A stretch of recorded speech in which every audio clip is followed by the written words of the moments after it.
Welcome to Addis Ababa's Terminal 2. I'm making my way to the lounge now for my connecting flight to Kilimanjaro. See you in a bit. As many of you may know, I've just arrived in Addis Ababa from Kuala Lumpur on my way to Kilimanjaro, Tanzania, and I have a 3-hour layover here. I'm going to freshen up and get some breakfast at the lounge. Ethiopian Airlines operates 2 lounges at Addis. The Sheba Cloud9 lounge is for business class passengers, while the one I'm heading to is called the Sheba Platinum and Gold Lounge and is the designated lounge for Star Alliance Gold passengers.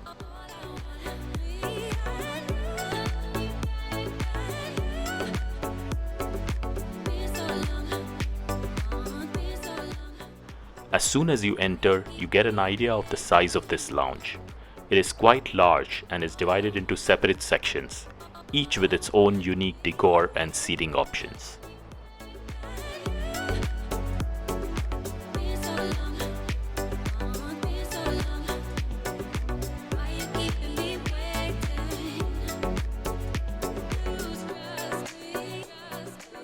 The lounge has plenty of seats and does not appear crowded and cramped at all.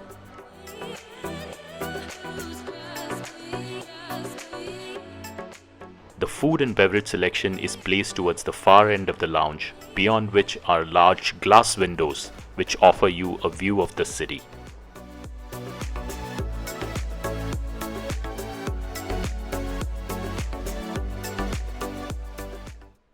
Alright, so I'm in the Ethiopian Airlines Star Alliance Gold Lounge right now. I have about 2 hours to go before my connecting flight departs, so I'm going to take a quick shower now. The Ethiopian Star Gold Lounge has shower rooms, which are clean but basic. The only amenities on offer are a small soap bar and hand wash liquid. Nothing fancy at all.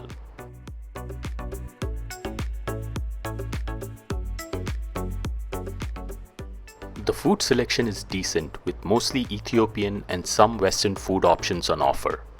The variety of stuff on offer is nowhere close to some of Ethiopian's larger Star Alliance partners such as SQ or even Thai, but should be sufficient for a short stay at this lounge.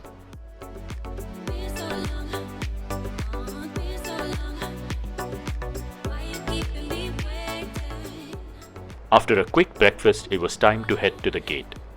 The Addis Ababa terminal is crowded and cramped and needs an upgrade soon. My flight to Kilimanjaro departs from gate B6, which is a bus gate and is located at the far end of the terminal.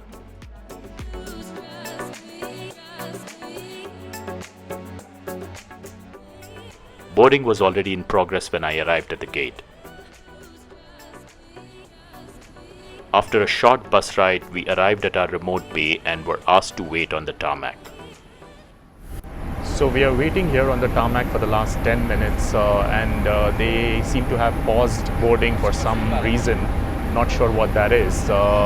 There's one busload of people that's already boarded, but you can see a whole lot of people waiting along with me to board.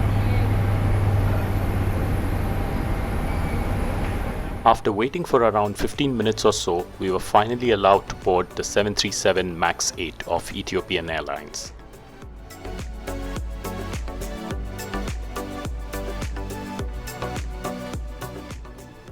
I am seated in 23A, a port-side window seat for this flight, and this is the view out of the window.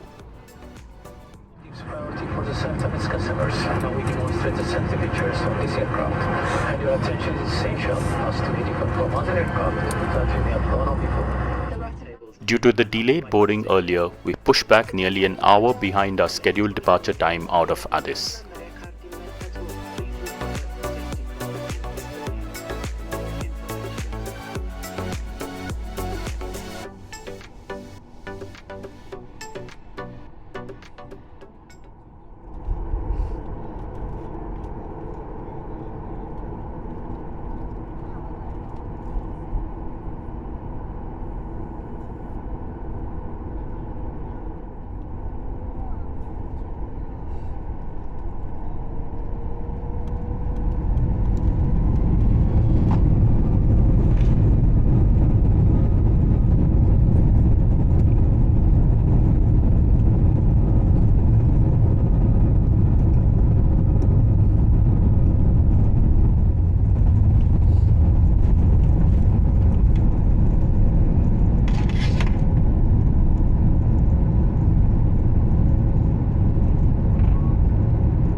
Breakfast was served after departure and consisted of scrambled eggs, hash brown and sausage, a muffin and bread roll, and some preserved fruits. I'm surprised that Ethiopian does not offer fresh fruit out of its own hub. Our flight to Kilimanjaro today would take us south from Addis Ababa over southern Ethiopia, Kenya, and then down to the island of Zanzibar in the Indian Ocean. So we're currently flying over Kenya and the landscape outside is beautiful.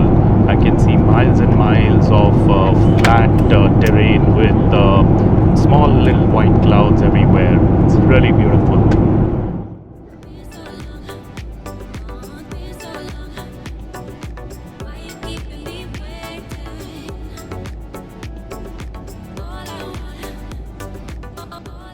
Let's do a review of the seat on board this Ethiopian 737 MAX.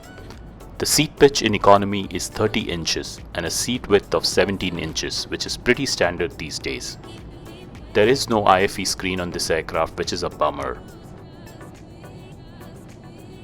The seat recline button is located in the armrest and there are USB-A charging ports beneath the seats.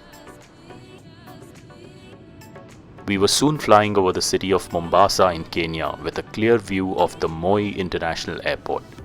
We would be crossing over to the Indian Ocean here.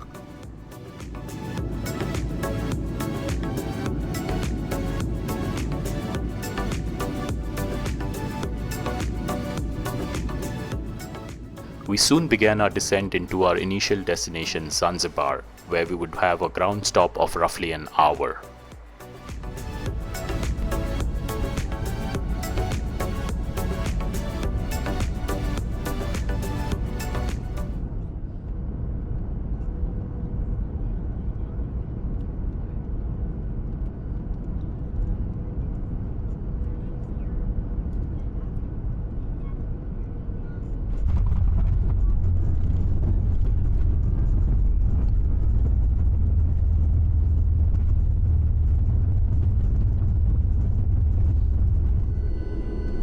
Ladies and gentlemen, welcome to Zanzibar, Tanzania. The local time is 5 minutes past midday. For your safety and comfort, remain seated with the seatbelts fastened until the fast sign is off. We remind you to wait until you enter the terminal to use any electronic devices or to smoke in the designated areas. At Zanzibar, quite a few passengers got off. We were asked to stay on board while passengers bound towards Addis Ababa got on. This flight operates a triangular route: Addis Ababa, Zanzibar, Kilimanjaro, and back to Addis. We pushed back nearly half an hour behind schedule and began a quick taxi towards runway 18.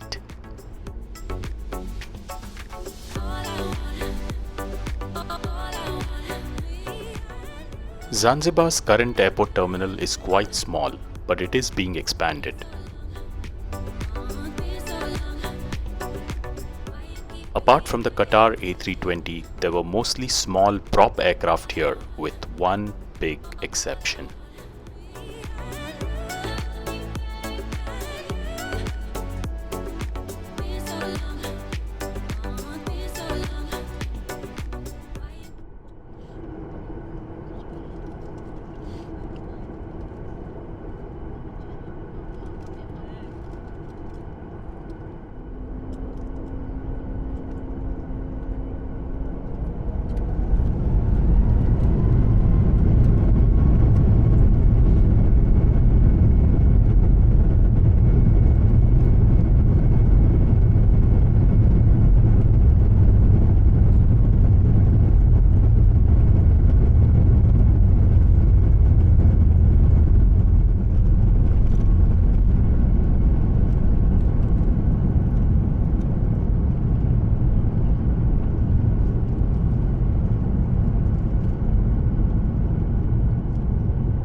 We took off in the southerly direction, and as soon as we climbed out, the azure blue waters of the coast of Zanzibar came into view.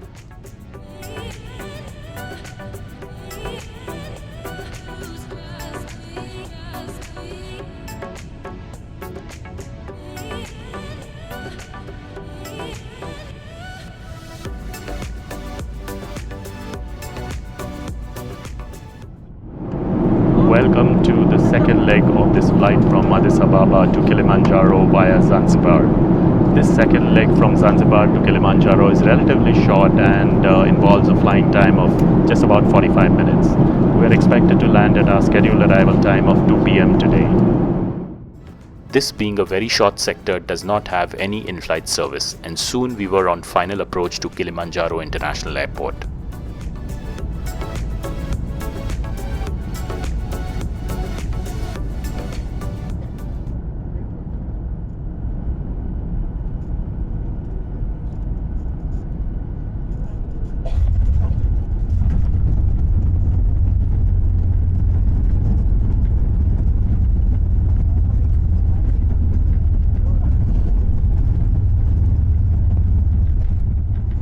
Ladies and gentlemen, welcome to Kilimanjaro, Tanzania. The local time is 2 p.m. For your safety and comfort, you may sit with the seatbelt fastened until the fasten seatbelt sign is off. We remind you to wait until you enter the terminal to use any electronic devices or to smoke in the designated areas. On behalf of Ethiopian Airlines and First Airlines, our captain Viman in the aircraft, I'd like to say goodbye to all our passengers, Clown Ash, our Mice Platinum, and Stardust crew members who disembark at the station. Thank you.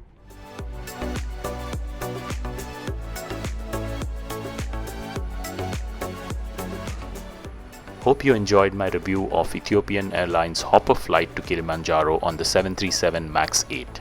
See you again on my next flight.